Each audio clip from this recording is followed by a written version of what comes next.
At Sierra, discover great deals on top brand workout gear, like high-quality bikes, which might lead to another discovery. Getting back in the saddle isn't always comfortable. Good news is Sierra has massage guns. And chafe wipes, too. Discover top brands at unexpectedly low prices. Sierra, let's get moving. Your data is like gold to hackers. They'll sell it to the highest bidder. Are you protected? McAfee helps shield you, blocking suspicious texts, malicious emails, and fraudulent websites. McAfee Secure VPN lets you browse safely, and its AI-powered text scam detector spots threats instantly. You'll also get up to $2 million of award-winning antivirus and identity theft protection, all for just $39.99 for your first year. Visit McAfee.com. Cancel anytime. Terms apply. It's a Minimalist Monday edition of Optimal Living Daily. Of course it's Unreasonable, Dummy, by Joshua Fields Millburn of Minimalists.com, and I'm your narrator, Justin Malik.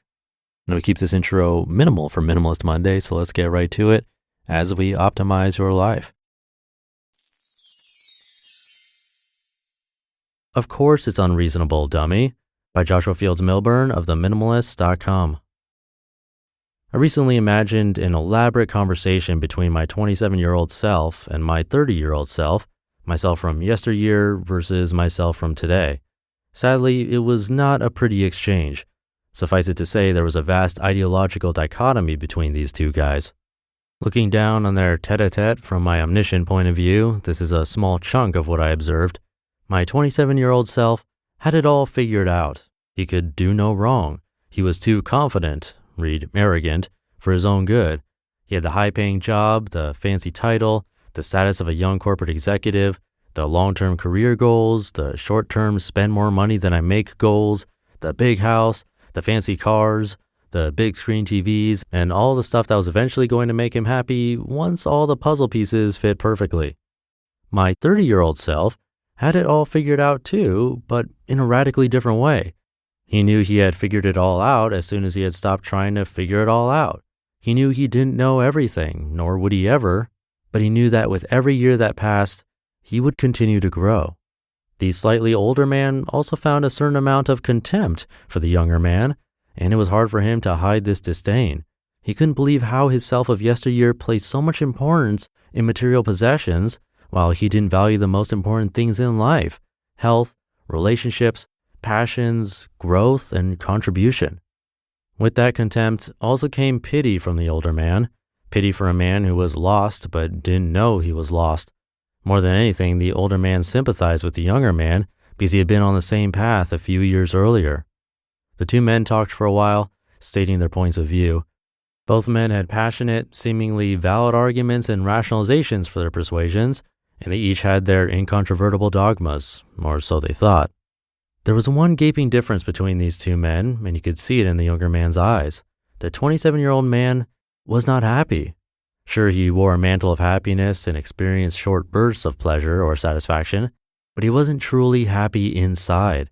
And all the fancy things in the world weren't going to make him content. If anything, those things only increased his requirement for more things to pacify a deeper problem. These two men talked about happiness. The younger man wasn't sure why he was unhappy.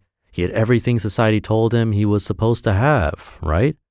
The older man suggested that contentment was found within, and that no amount of external factors were going to permute the discontentment within. The older man attempted to share what he had learned over the last couple of years. He shared how he found contentment in his relationships with his close friends, how he found satisfaction in growing as an individual and contributing to other people in meaningful ways, how he found happiness in pursuing his passions, not pursuing more stuff. So you just left your high-paying job, got rid of most of your stuff, and started living a meaningful life? The younger man asked in a half-mocking, cynical tone.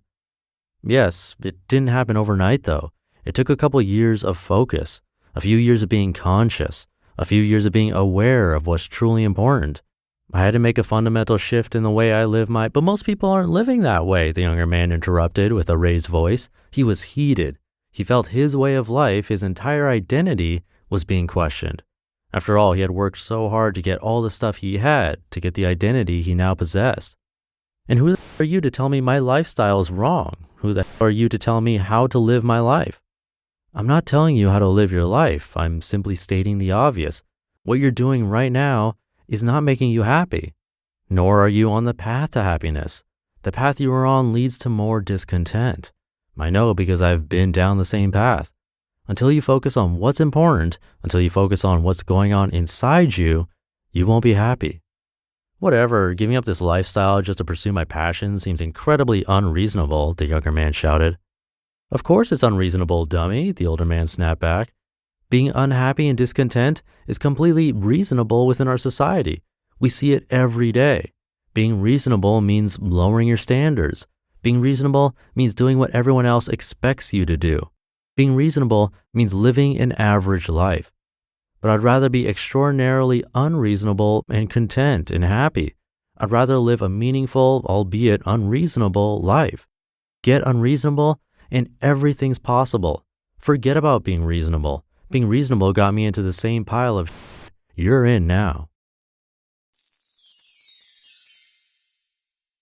You just listened to the post titled, "Of Course It's Unreasonable, Dummy," by Joshua Fields Millburn of Minimalists.com, and I'll be right back with my commentary. As a small business owner, you never clock out, and neither does LinkedIn Jobs. While you're running your business, LinkedIn Jobs is running a powerful search for your next great hire. We've been lucky finding our team here at Optimal Living Daily, and I think LinkedIn Jobs would have taken luck out of the equation, finding us the best quickly. Post your job for free or pay to promote, and let their intelligent matching system connect you with candidates who align with your company's needs. Their new feature helps craft the perfect job description in minutes, putting your opportunity in front of qualified talent that matters. Want to amplify your reach? Add a hashtag hiring frame to your profile picture to double your qualified applicants, or upgrade to a promoted post for 3 times more qualified candidates. The results speak for themselves. Approximately 72% of small and medium-sized businesses on LinkedIn say that LinkedIn helps them find high-quality candidates. Post your job for free at linkedin.com/selection. That's linkedin.com/selection to post your job for free. Terms and conditions apply. Imagine what's possible when learning doesn't get in the way of life. At Capella University, our game-changing FlexPath learning format lets you set your own deadlines so you can learn at a time and pace that works for you. It's an education you can tailor to your schedule.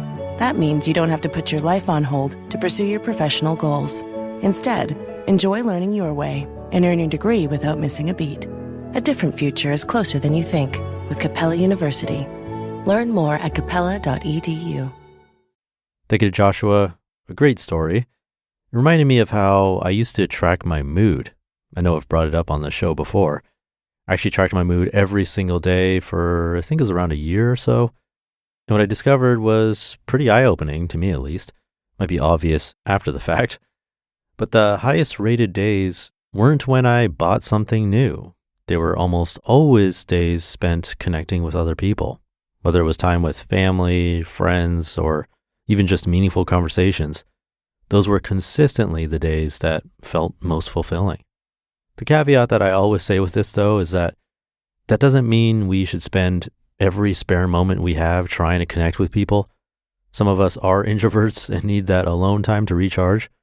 But if you feel like something's missing, that's probably where I'd start, our social connections.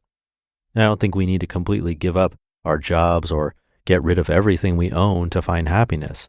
It's more about being aware of where we're putting our energy and what we're expecting to make us happy. Sometimes just that awareness can make a big difference. So maybe today we can think about what truly brings us joy and be honest with ourselves about whether we're putting our time and energy into those things. For me, it's been a journey of realizing that the simple things like having these conversations with you through this podcast often bring the most satisfaction. So a good one to think about today as we start the week. And with that, have a great start to your week, and I'll see you tomorrow where your optimal life awaits.